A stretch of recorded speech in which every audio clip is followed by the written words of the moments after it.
नमस्कार, मेरा नाम सौरभ है और आप देख रहे हैं कोरोना बुलेटिन। सबसे पहले ये वीडियो देखिए।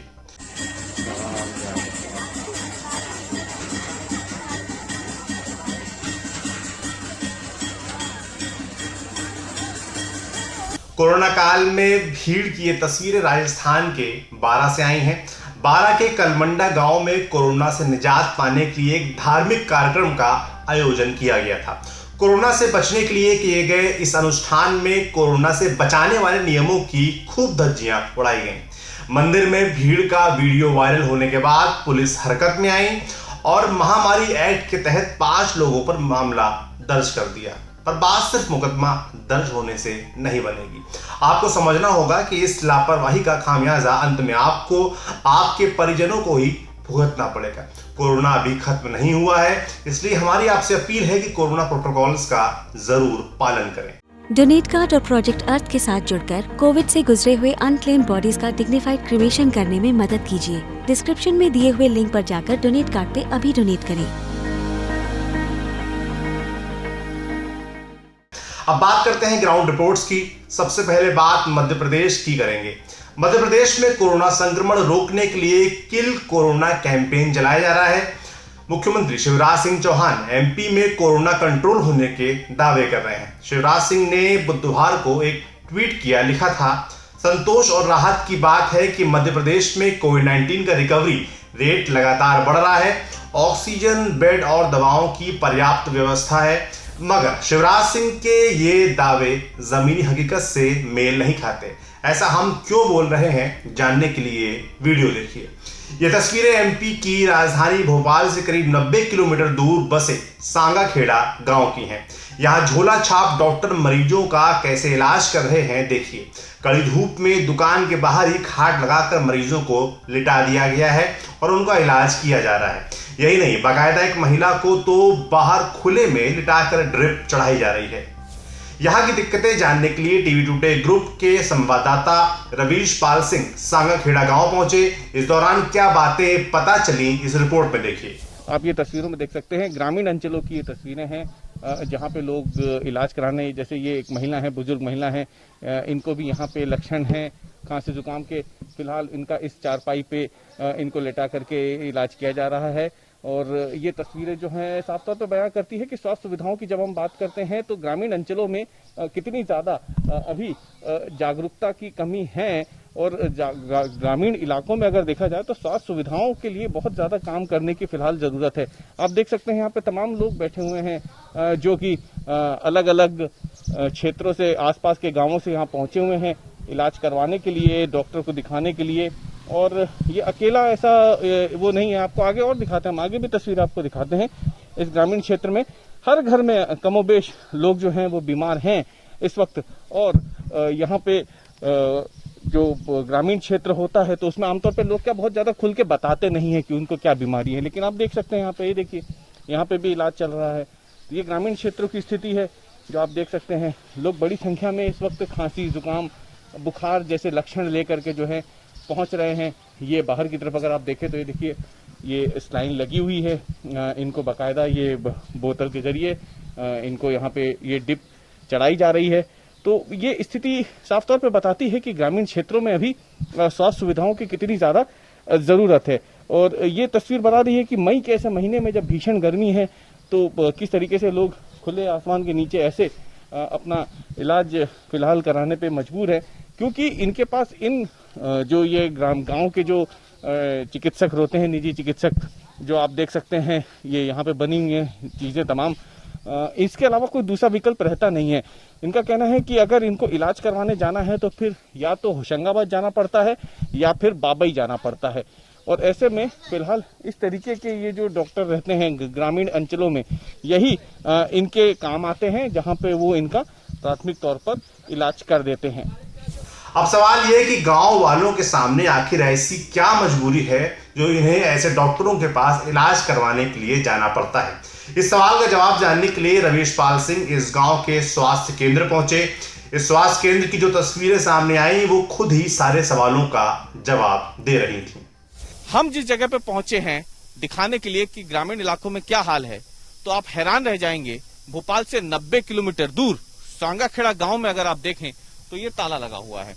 ये एक तरीके से उप स्वास्थ्य केंद्र है जो कि इस सामुदायिक भवन में चल रहा है, लेकिन फिलहाल इस पे ताला लटका हुआ मिलेगा। बताया जा रहा है कि छुट्टी की वजह से ये ताला लगा हुआ है। लेकिन सवाल ये उठता है कि ऐसे समय में जब कोरोना संक्रमण बेतहाशा तरीके से बढ़ रहा है, गांवों में खतरा बना हुआ है, तो फिर इस स्वास्थ्य केंद्र पे ताला क्यों? लेकिन ये ताला जो है ये हमें इस स्वास्थ्य केंद्र के अंदर की असलियत दिखाने से नहीं रोक पाएगा, क्योंकि पास ही में एक खिड़की खुली है जहां से हम आपको तस्वीर दिखाएंगे।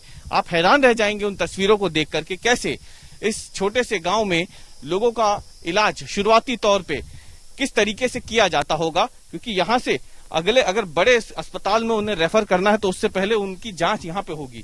तो यहाँ पे जांच के नाम पे अगर आप देखें तो ये जो खिड़की खुली है, मैं आपको उसके अंदर से हाल दिखाऊंगा और आप देखेंगे कि कैसे स्थितियां यहाँ पे बेहद ज्यादा दयनीय है। ये स्टोर रूम की तरह एक तरीके से इसको बना दिया गया है। अंदर के हाल अगर आप देखें तो ये जो सामने आप लोहे का स्ट्रक्चर देख रहे हैं, ये लोहे का जो ढांचा है ये स्ट्रेचर है। अब आप अंदाजा लगाइए, स्ट्रेचर पे ना कोई गद्दा है, ना तकिया है, ना कोई कुशन है, किसी तरह का कोई कवर नहीं, अखबार बिछा दिया गया है। यानी जो कोई भी आएगा उसको इसी स्ट्रेचर पे बिठा करके लेटा करके उसकी जांच की जाएगी। बाकी पूरे कमरे का हाल आप देख सकते हैं, अंदर एक पंखा तक नहीं है इस पूरे कक्ष में, और यहीं पे एक गांव वालों को देखा जाता है। दवाइयों के बक्से आपको कोने में दिख जाएंगे, नहीं तो ये पूरा कमरा किसी स्टोर रूम से कम नहीं दिख रहा होगा। आपको देखिए ड्रम रखे हुए हैं, यहाँ पे पाइप रखे हुए हैं, जो काम यहाँ पे चल रहा है, जो कुल्हाड़ी है वो रखी है, गेती है, फावड़ा है, ये तमाम चीजें रखी है। यानी ये किसी स्वास्थ्य केंद्र से ज्यादा स्टोर रूम के तौर पे दिख रहा है। ऐसी लापरवाही और अव्यवस्था को लेकर जब यहाँ के जिम्मेदार अफसर यानी block medical officer Rohit Sharma से सवाल पूछे गए तो उन्होंने भी माना कि यहाँ बिना रजिस्ट्रेशन के कई लोग मरीजों का इलाज करते हैं। अभी एक टीम का गठन किया गया है हमारे द्वारा, इसमें तहसील के कुछ लोग हैं, हमारे स्वास्थ्य विभाग के हैं, और पूरे ब्लॉक में ये इनके क्लिनिकों पे छापा मारेंगे और जो झोला छाप डॉक्टर रजिस्टर्ड नहीं है उनके क्लिनिक बंद किए जाएंगे। मतलब गांव में इलाज के नाम पर खेल चलता रहा और जब वो खेल सामने आया तो छापेमारी की बात होने लगी। सवाल यह है कि ऐसा कुछ पहले क्यों नहीं हुआ। खैर, स्वास्थ्य व्यवस्था की बदहाली की तस्वीरें देश के कई राज्यों से आ रही हैं। अब जरा बिहार के मधुबनी जिले के सकरी बाजार के उप स्वास्थ्य केंद्र का हाल देख लीजिए। सिर्फ नाम के स्वास्थ्य केंद्र में ना तो कोई डॉक्टर है और ना ही कोई कर्मचारी। पूरी इमारत खंडहर में तब्दील हो गई है, खिड़कियां दरवाजे तक टूट गए हैं। सकरी बाजार का यह स्वास्थ्य केंद्र 11 कमरों का है, मगर हर कमरा जर्जर और बदहाल हालत में नजर आ रहा है। इस स्वास्थ्य केंद्र के आसपास दर्जनों गांव हैं, फिर भी ये स्वास्थ्य केंद्र क्यों बंद पड़ा है? संवाददाता रोहित कुमार सिंह की इस रिपोर्ट में देखिए। इस वक्त हम मधुबनी जिले के सकरी बाजार में मौजूद हैं और मेरे पीछे जो आप ये भवन देख रहे हैं, आपको यकीन नहीं होगा, ये भवन अगर आपको लगेगा कि कोई खंडहर है तो नहीं। हम आपको बता दें, ये एक उप स्वास्थ्य केंद्र है। सकरी बाजार में स्थित ये एक उप स्वास्थ्य केंद्र है और इस स्वास्थ्य केंद्र की तस्वीर अगर आप देखिए तो किसी को भी डर या खौफ हो सकता है, क्योंकि ये देखने से कोई भूत बंगले से कम नहीं लगता है। आपको हम तस्वीरें दिखा रहे हैं इस स्वास्थ्य केंद्र की। देख सकते हैं अंदर यहाँ बेड पड़ा हुआ है, दवाइयाँ कुछ रखी हुई हैं और अंदर की तस्वीर देखिए, आपको देख के अंदाज़ा हो जाएगा कि वर्षों से जो है ये स्वास्थ्य केंद्र का ताला खुला नहीं है और जिसके कारण ये आसपास का पूरा इलाका आप देखिए, ऐसा लगता है जैसे मानो जंगल में तब्दील हो गया हो और पूरा का पूरा ये जो भवन है ये खंडहर में तब्दील हो गया है। लगता है कि आप किसी भूत बंगले में आ गए हैं। खैर, ये अस्पताल भले ही खंडहर बन गया हो, लेकिन फाइलों में ये अस्पताल अभी भी चल रहा है। इस अस्पताल को फिर से चालू हालत में करने के लिए यहाँ के स्थानीय लोगों ने क्या कुछ नहीं किया, मगर कहीं सुनवाई नहीं हुई। सुनिए इन गांव वालों को। सर, पहले ये बहुत अच्छा यहाँ पे हॉस्पिटल हुआ करता था। एक्चुअली ये सकरी NH 57 से जुड़ा हुआ ये अस्पताल था और लगभग 10 से 12 लाख लोग इससे लाभ उठाया करते थे। लेकिन अचानक से 15 साल से लगातार यहाँ कोई भी डॉक्टर नहीं रहते। अब ये खंडर बन गया। लोग कभी कभार चिकित्सक आ भी जाते हैं तो किसी को पता भी नहीं चलता और कब आए कब चले गए। जब से हम लोग क्या अकल खुली है, जब से मैं आँख खोला हूँ, तब से देख रहा हूँ कि ये जो जैसे हालत में वैसी हालत में था। आज दिन पे दिन ये बर्बाद ही हो रहा है, अच्छा नहीं हो रहा है। पूरे इलाके के अंदर कोई भी बीमार पड़ता है। आज हालत ऐसी है, कोविड की हालत में सारे लोग चाहते हैं कि हम गवर्नमेंट की तरफ जाएं, कम टेस्ट हो, हमारा कहते हैं चेक हो, किसी तरह से लाभ उठाएं। लेकिन यहाँ कैसे उठाएंगे जब एक इंसान का एक जानवर भी लाभ नहीं उठा सकता है। अब बात राजस्थान के झुंझुनू जिले में पड़ने वाले स्यालू कला गांव की।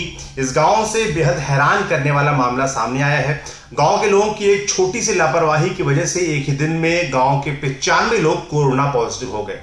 पूरा मामला जानने के लिए संवाददाता मौसमी सिंह की ये रिपोर्ट देखिए। झुंझुनू के इस छोटे से शालूकला गांव में उस वक्त सन्नाटा पसर गया जब एक साथ लगभग 95 कोरोना के पॉजिटिव केसेस आए। सुरेंद्र यहाँ पे है जो खुद भी पॉजिटिव है और वो बताएंगे कि ऐसा कहर क्यों बरपा इस गांव में, क्या वजह हुई कि एक झटके में ही यहाँ पे कोरोना का बिल्कुल कहर टूट पड़ा।